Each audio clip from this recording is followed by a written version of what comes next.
I know you're going to get tremendous value from the gentleman we're interviewing today. His name's Ivan Barratt, and he's a multifamily owner.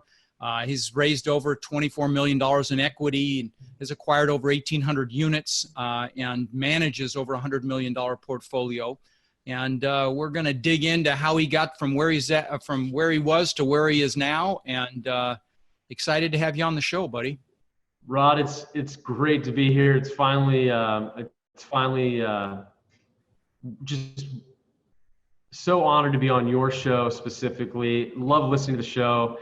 Love the way that you go about adding value to your audience, and I just can't be more excited to be here. Oh, that's very kind of you, buddy. Very, very kind of you. Thank you. So, you started to mention to me before we started recording that you started with a duplex. I want to go there because, that's going to really inspire my listeners, those that haven't bought anything yet, as to how you got started. And I know you're in Indianapolis, which I think is a fantastic market, but let's talk. And you started in 2010. Good timing. All right. Well, let's dig in. Give us your history. Sure. So I'll go back a little farther. I grew up, my dad's an attorney. He owned a bunch of rental properties growing up. And the running joke was between my brother and I, we couldn't report him to child services in those days for making us do manual labor summer long. And his grand plan was achieved. First, we got a disdain for manual labor and motivation to get higher education. And also it planted a real estate bug in me. And I thought, gosh, Rod, why would you want a real job, right? Why wouldn't you just want to own a bunch of real estate, sit back and watch the rent checks come in? Well, fast forward, spoiler alert, it is a real job, but I do enjoy it. Got out of college in 2001, bought a rental property, house hacked on an FHA loan, and got my foot in the door with a real estate developer here in Indianapolis. Basically said, I'll work for free. I just want to learn from you. Pay me if I sell something. And that worked out really well, except that the only thing I bought for the next 8 years was an expensive condo that I couldn't afford. Got really neck deep in the development game. And then, as you know, everything fell off a cliff, and it's 2010. I am $200,000 in debt. I finally refer to it now as my grad school tuition, but it was just me being a young real estate cowboy. You don't want to compare notes on that conversation. and through this soul searching, I said, I've always wanted to be a big apartment owner. I've been talking about it for long enough. I said, I've got this 2-unit deal. The journey to 10,000 units or more starts with one more deal. I'm not going to worry about how I get my first big deal. I'm just going to go out and do a deal. And so my next several units were small multifamily projects that I figured out how to creatively finance with hard money. And I so you bought them with hard money, and then you refinanced out of the hard money. Yeah. It wasn't the Burr method yet, but that's basically what I did. Buying the worst property I could find in a great location, and doing a top-down renovation, renting those to young professionals, and then refinancing out of that hard money. Okay. And these were in Indy? This was all in Indy? All in Indianapolis, and in a little developing neighborhood as the city was starting to gentrify. And fantastic opportunities when there's gentrification. Oh, well, yeah. So you got on the front end of some of that. Awesome. Okay. Back then, a lot of people asked me if I was just crazy. Right. Oh yeah, they will. When there's crack addicts walking down the street, but you got to go over a couple blocks to see what's happening and that it's coming your direction. Yeah, I tell the story sometimes on, I had a property in Denver pre-gentrification. I bought for $80,000 a fourplex that right now, today, each one of those units is probably in the 800,000 range. It's definitely 600,000 to 800,000. So yeah, I mean, anytime you can get ahead of a gentrification it's always a win. But so you bought duplexes? Is that what did you buy, houses, plexes? I did. I got a couple duplexes. Then I got a triplex. The only single family I ever bought was that silly condo I overpaid for, and then the homes that my wife and my family and I have lived in. Right. Okay. Started off, no deal was too small as long as it was 2 or more units. And my first big apartment deal was a a bank-owned 6-unit. And when was this? When was this bank-owned deal? That was late 10, early 11. Yeah. So roughly. it was still something an after what's the a result of the crash. That's why it was bank-owned. Oh, Did they finance it for you? Oh, no. The only financing that a little guy like me that was way in over his head in debt could get was hard money. Okay. But I found a great hard money lender, had a business plan, convinced them that I was a good bet, and that's how I really got started. And in addition to that, I was managing anything I could get my hands on as a third-party manager that I didn't have to carry a gun. And so there, I was managing single-family homes that couldn't be sold, condos that couldn't be sold, and slowly started growing a management company all by myself in my spare bedroom. My only employee was a part-time bookkeeper that came in once a month. Wow. So that is a thankless job. Ask me how I know. Property management, especially when you're dealing with small owners like that, the only time the phone rings is when someone's unhappy, either the owner or the tenant. And so this was just a way for you to generate revenue while you were continuing to build your real estate portfolio? Yeah, I thought, okay, I can get revenue coming in every month. I can scale from that somehow, some way. I didn't know how I was going to do it yet, but that was a way to get recurring cash flow in. I was doing some brokerage on the side as a real estate broker, basically just trying to get funds in the door until I was able to take the brokerage and put it aside and do management full time. Got up to about 70 units, most of which were not mine. Mm-hmm. And then started having to figure out how to hire and fire and hire and fire and fire. Yeah, which is still going on, I'm sure. Yeah, no, it's a tough business. But I mean, look at you, $100 million in assets now. I assume you've focused more on larger properties now. We do. So we've got 100 million in assets that we have some sort of ownership in. Another few hundred units, actually. Gosh, getting closer to 600 units that we manage as a third party. Okay. And we've really started paring down our 1 to 4 family clients, especially the ones that don't see eye to eye on our standards for how we want to maintain those resident relationships and maintain our brand. And now we've got 2 teams that focus on what we call scattered site multifamily here in the city, which is anything that's technically an apartment building, 5 units or more, up to about 60 units. And then everything else we own is site managed, where you've got 2 to 8 right now staff on site 5 to 6 days a week. 60's the break point typically. Yeah, anything over 60 units, you can have on-site staff. Under 60 units, it really depends on the class of the property and the level of income that's coming in as to what you can have on location. We've got a great scattered site team, and they perform office hours at various properties, depending on what the owner goals are and aligning with what the owner wants. I like that terminology, scattered site. I had not heard that before. That's so basically you've got people effectively managing more than one property, and they spend time at each property. And so do you just as an aside, I don't want to go too far down this road. Do you have your own maintenance staff, or do you use subs for the maintenance? One of the toughest things for the scattered site. I know I'm sorry, forgive me. For the scattered site. I know on the 60 plus units, you can typically have an on-site person, but of course, right. All our maintenance is in-house now. One of the toughest hills to climb was getting that maintenance team running on all cylinders. Yeah. Was able to recruit a guy from another big company, and he is just the right guy for the job. And he's our director of maintenance and construction. He's got a great right-hand man under him, and they run scattered site maintenance. 9 out of every 10 work orders we're handling in-house. Yeah. Okay. Treat those guys like gold, Rod. They are. Oh yeah. No. I know. That's why I asked the question. And I had guys with me for literally 30 years. Wow.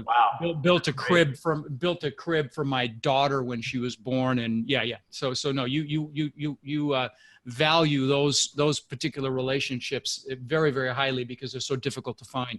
So let's shift gears for a minute, because I know that you are an expert in HUD financing, and that you've done HUD deals, which I haven't really talked about much on this show. And I would love to dig into that to educate my listeners about, the advantages of aspiring to do deals and bring in that financing. And I'd love to dig in on that and talk about your experience with it, and then have you speak to why you love that financing, and like to hear you articulate that. So please.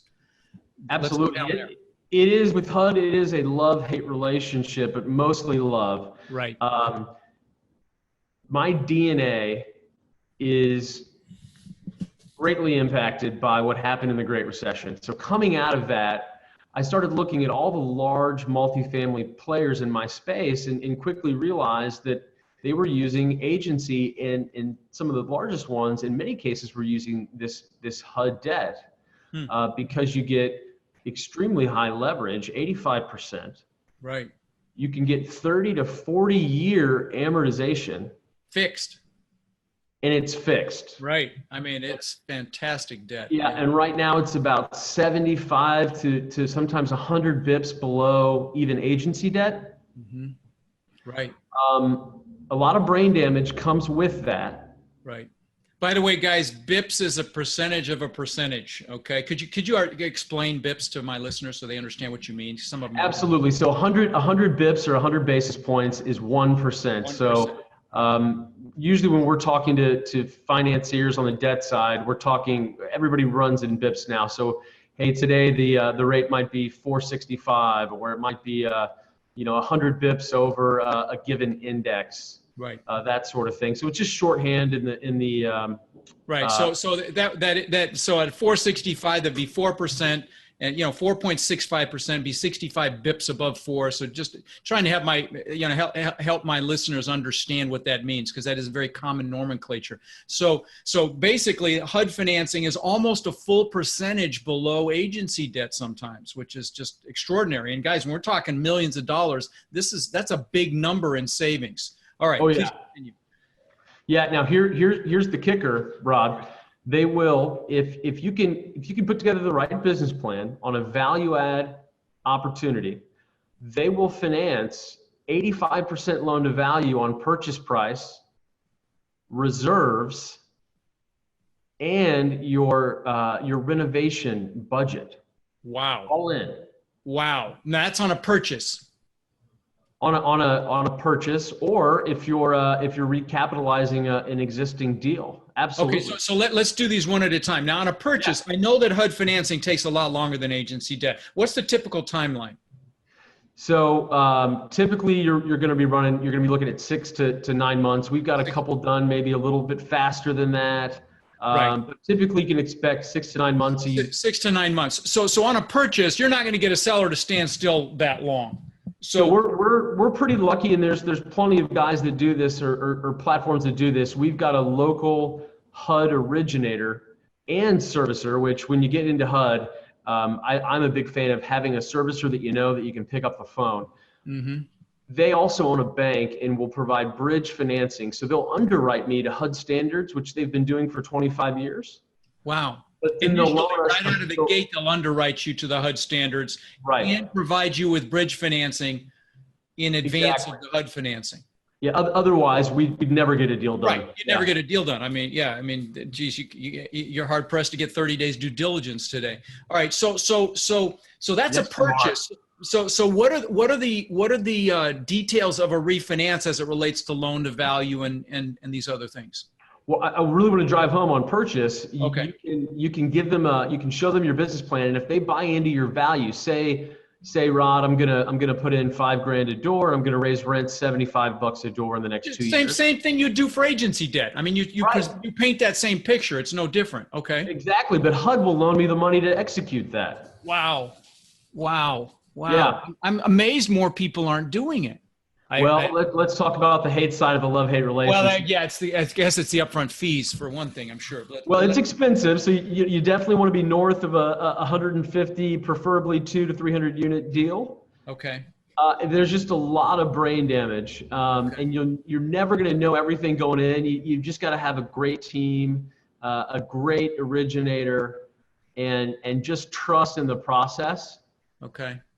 But HUD, there's just a lot more compliance. They kill more trees. There's more paperwork than any other lender out there. Right. And they don't just give you the money and say, good luck, Rod, have a great 35 years. Oh yeah, no, they stay involved, right? They stay highly involved. We're turning in financials sometimes on a monthly basis. Every HUD property gets an outside audit every year. Oh wow. Okay. And they also audit the buildings physically every 3 years. And if you don't get a high enough score, they come back every year until you improve. Wow. The bottom line though is, and what really made sense for us is we said, hey, we want to be the best operators we can be, right? And we don't want to screw this up. HUD prevents you from screwing up a deal. Right. You have to keep more cash on hand. You can only distribute it twice a year instead of 4 times or monthly. Oh, to investors. Correct. Yep. Okay. Interesting. Once in January and once in July, biannual. That's all they allow. Okay. Interesting. Okay. Yeah. And you're really in it for the long haul. You can. What are the fees? What are the fees like you know, as opposed to agency debt? Speak to the differences there. Yeah, I'd say on average you're going to be paying 1.5 to 2 times in fees probably when it's all said and done. When you add up legal and everything else. Okay. Okay. So if someone were, you know, I have a lot of listeners that are in the 100 unit range. If someone were thinking, hey, I'd love to give HUD a try, what suggestions would you give them? I mean, obviously find a great originator, you know, align with someone that's done it before, maybe? Yeah. I don't know. Yes, that's a great question and a great point. So I get a lot of calls. We got some stuff in the background. Let's wait just a second. Pardon the background noise. I'm in the city here in Indianapolis. No worries. Okay. So the question was, you know, for someone that hasn't done a HUD deal yet, what advice would you give them? So I get calls all the time from people that say they can do HUD debt, and really they're just a mortgage broker. Right. I think there's some out there that are probably good, but for me, I need to go directly to an originator servicer that's been doing it a long time, because the last thing you want to happen is you get halfway down the aisle and you realize it's a bad marriage. Right. Okay. Okay. So you got to find that person, and then again, and then you gotta eat your humble pie. You gotta say, hey, you know, who's the attorney you want me to use? Who's the accounting firm that you want me to use? How can I be a great borrower client, an easy borrower client to you? Well, that's a good way to position it. Absolutely. Okay. Okay. All right. So 6 to 9 months, you can go bridge to HUD if you've got the right relationships, and it's just realizing that it doesn't end after the closing. You're joined at the hip, and I'm sure there are frustrating things that happen because you're dealing with people, and some things are subjective as it relates to their perception of what you're doing. And I'm sure you've got plenty of stories like that. But I mean, to me, 30 to 40 year fixed debt, it doesn't get at better interest rates you can get on agency, non-recourse, of course. Yeah. It's non-recourse. So, I mean, you can still recap, you can still refinance, depending on the interest rate you want to go. So you can pay typically 25 bips more and have a prepayment go to 0 after 5. Wow. Or typically it's a 10-year deal, more similar to an agency. 10 years of defeasance and prepayment penalties. It's typically step down of points. Step down, right. But what he means by that, guys, is like it might be three points the first 2 years, or 2 and then 1, or it's probably higher than that actually initially. It's higher. Yeah, it steps 5, 4, 3, 2, 1, things, something like that. But I just had a thought and I lost it. Well, and I did want to speak to the management side of it too. Okay. You definitely need an experienced management company on HUD deals. One that's done HUD deals because of the reporting involved. I would take it.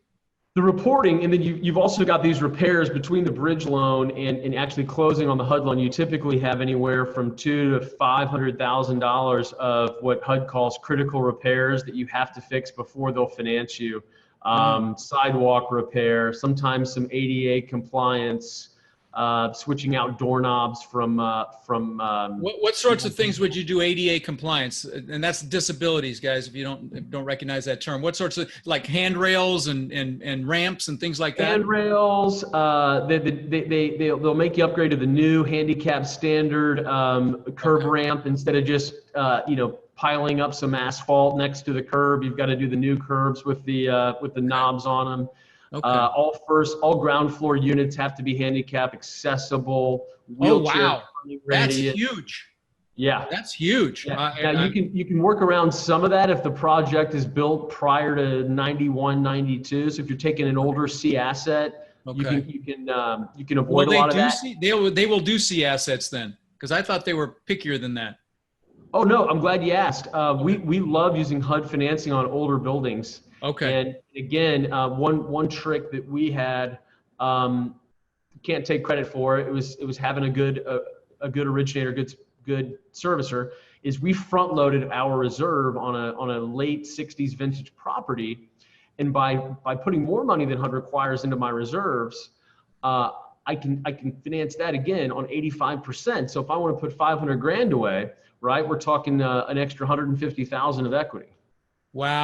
Wow, and they'll finance it. That's unbelievable. 75,000 of equity, 150 would be on $1 million. Right. Oh, that's fantastic.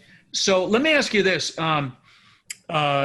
what's the exit strategy? Let's say that you've got an asset that you really feel like you need to sell, and you're past your prepayment phase. What are some exit strategies? Can you get supplemental loans behind them, or do you have to sell? HUD does not allow for supplementals. Okay. The exits that we aim for, we're long-term holders of real estate. My goal is to be a 20,000 unit firm. So our goal is to refinance those and continue to hold. Okay. That's one of the other reasons I like HUD is you don't have that maturity risk. So if we're in the middle of the next great recession or a correction and we don't want to refi or sell, we can just continue to cash flow. Right. Those HUD debt, those HUD loans are also assumable. We've done them ourselves. Okay. We've assumed HUD loans from other shorter term minded. What's that process like? You say you've assumed. Yeah, I'm sure it's brutal. That's why I asked. So you've assumed somebody else's HUD loan. Okay. I would say assuming a HUD loan is about 3 times harder than a new HUD loan. But if you could get the process down, and there's some intrinsic value there, and one day if we want to sell, there might be some intrinsic value for the next guy to assume that low leverage. Okay. We, as I'm sure you do too, Rod, we like multiple exit strategies. But again, after that year 5, which is typically what we're doing, we're going to pay those basis points up front and get a 5-year burn. That way, 5 years from now, if the sale is the right thing to do, from a sale, hold, or refinance analysis, we are poised. Yeah, there's no more prepayment penalty, and you're good to roll. Okay. Exactly. Yeah. Okay. Well, that's been very, very illuminating, on the whole HUD front, because like I said, we've never really talked about it on the show. So I'm really glad that we had you on, if nothing else, just for that. I'm getting too much credit for it. My team, it really gets the brunt of it, and they're the ones that make this thing work. I would have been found dead along the side of the road. Well, you can tell you're a good leader by what you're saying right there, and thank you. I work hard to be the dumbest guy in the room. Yeah, that's leadership. Really, really pleased that you're adding value there as well. So let me ask you this: knowing what you know, how old are you? May I ask that? Sure. I am still technically in my 30s till next month I turn 40. All right, so 39. All right, so what would you tell your 20-year-old self, knowing what you know now about this business? What man, differently? Gosh, I talk to young entrepreneurs on a regular basis. I love at least setting a few meetings a month for young real estate investors, trying to educate them and add some value, maybe so they don't pay as much tuition as I did. The one thing that I would stress to anyone out there that's ready to take the leap is after you do it, you're always going to kick yourself for not doing it sooner. Yeah. So I hear that every time. To that young man, right. He probably wouldn't have gone through development. He probably would have started buying rental properties using the Burr method right out of college. Right. And in those 8 years getting distracted by sexy speculation might have been avoided. Right. So why do you think, what do you think is the most common reason that people fail in this business? Oh God. I've had some pretty good failures myself. Well, let's talk about some of your seminars. Yeah. I call them seminars. My 08 was a $50 million seminar for me, and I've had plenty of other ones as well. Yeah. Well, thanks for making me feel better. I told you didn't want to compare memos with me on your experience with that measly little condo. Yeah, I've paid a lot of tuition. I think I could trace every mistake back to my own arrogance. And same here actually. And eagerness to do something. A 30-unit deal after that 6-unit project I told you about almost sank me. Why? Talk specifically. What happened? Yeah, I seem to be talking a lot about that lately. But basically, I paid too much for a project. I got too far out ahead of the path of development. So I learned the hard way that being too early is pretty much like being wrong.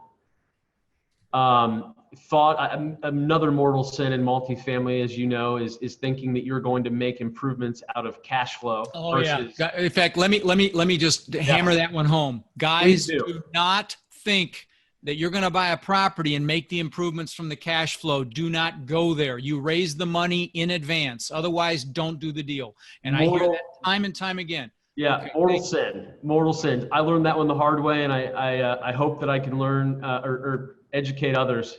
Yeah. Not having enough reserves on hand, as you know, turnover costs. That's the highest cost. If you don't have turnover costs right, you're screwed. Yeah. No question.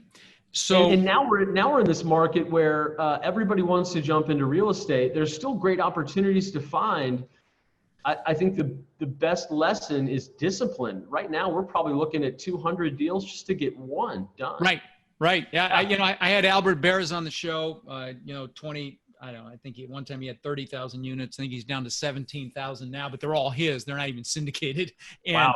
And he's told me his team is carefully dissecting at least 100 deals right now to get one. You just doubled the number. So, it is what it is. And it's not going to stay that way.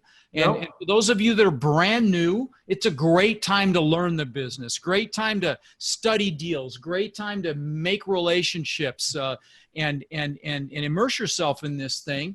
But lots of mistakes being made right now. I see on Facebook, smiling faces in front of apartment complexes that probably shouldn't have been taken down. And so, those will be the ones that end up with the banks here in a few years. Okay.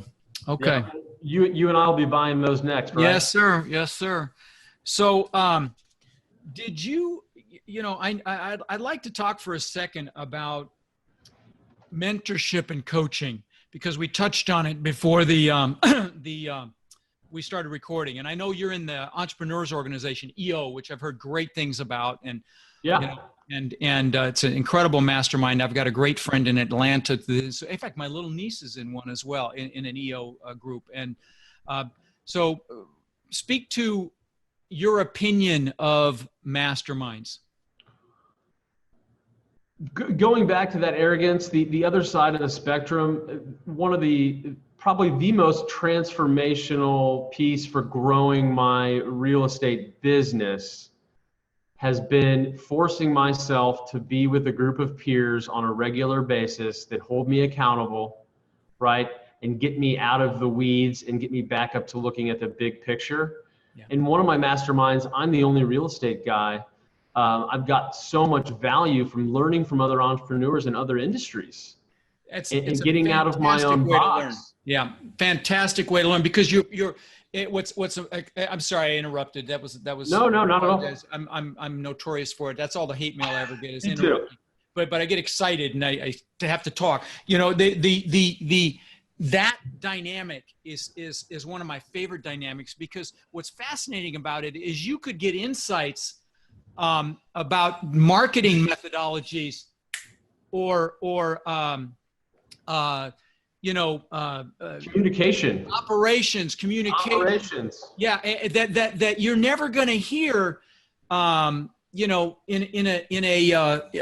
your own sector, in your own, in your own. Well, hey, if you keep this one to yourself, I'll give you one of my biggest game changers on the operating side. Well, you are being recorded right now, so. Well, just between you and me and your audience. All right. For all the entrepreneurs, okay, go ahead. For all the entrepreneurs out there, one of the biggest game changers for us a few years ago was we virtually eliminated internal email by migrating over to Slack, which is an internal communication platform. Yeah, we use Asana, very similar. Yeah. Slack is awesome. Yeah, great things about it. Okay, yeah, so that's a good one. And to tie a bow onto the EO sort of way of thinking, I've now got a coach in every aspect of my life, and it's been such a valuable transformation in my business by having a business coach, in addition to a couple masterminds that I'm in, that I get various value out of. I've got a coach physically, so that I train hard, which gives me more energy. My wife and I have a marriage coach that can help us deal with how do we win at marriage and parenthood as well. And I would really stress, though, that it only works if you bring value to others, especially in the mastermind group. If you're just coming to you have to go to give, not just to get. Yeah, no question. And I have a mastermind myself, and like you, I'm a member of 3 of them. I pay $65,000 a year right now for the 3 that I'm in, and 2 of them have made me $3-4 million a piece just from those connections. Oh, easy. And I have, and one of our mantras in my mastermind, in fact, I'm having the first real formal event August 2nd and 3rd at the Bellagio in Vegas, and there'll be a couple billion in assets there or more, and that's what I tell every person that's coming. Don't come just to get, you come to give. And when you have Napoleon Hill in Think and Grow Rich talks about the power of the mastermind. When any 2 minds get together, they create a third, almost intangible mind that is greater than the sum of the parts. And so when you get a group of motivated, empowering, passionate people in a room and compare notes, I mean, it's extraordinary what you can accomplish. So, I'm really glad that you brought it up early before we started recording, because I wanted to touch on this. And guys, if you don't have a mentor or a coach in this business, get one. I mean, it doesn't have to be me. Get somebody to help you locally, even in your own marketplace, that you can look over their shoulder. But you want to, again, even in that relationship, you want to add value to them, not just be a taker, be a giver. And like you said, you worked for some guy in the development business. I'm sure that contributed to your knowledge base and your success. Immensely. Right. I never would have gotten my foot in the door if I hadn't agreed to work for free first. Right. There you go. And a lot of guys start that way, and men and women start that way, and it's a fantastic way to start. Yeah, guys, get a coach, get a mentor, immerse yourself in this business, and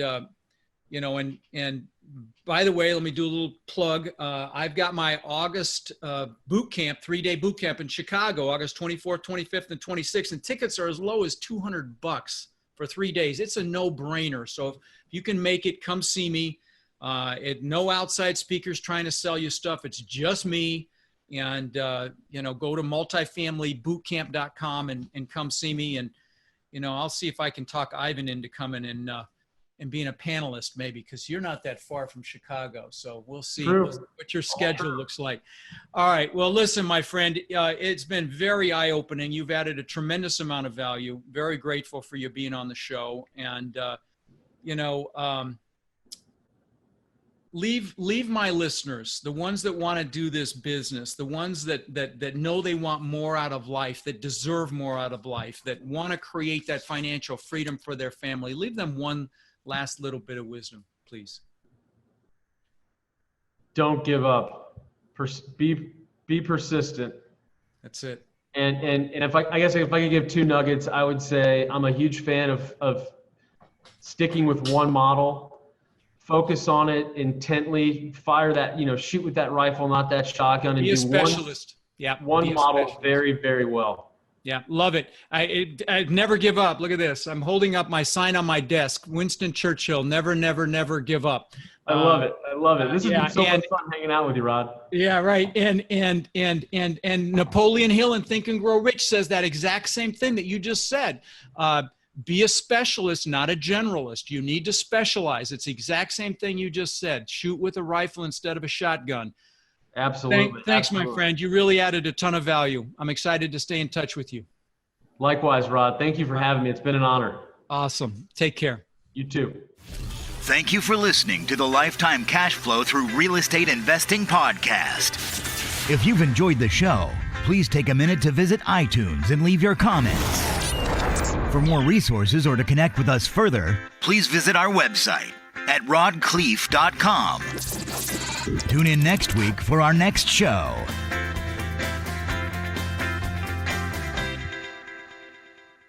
Any investment opportunities mentioned on this podcast are limited to accredited investors. Any investments will only be made with proper disclosure and subscription documentation and subject to all applicable laws.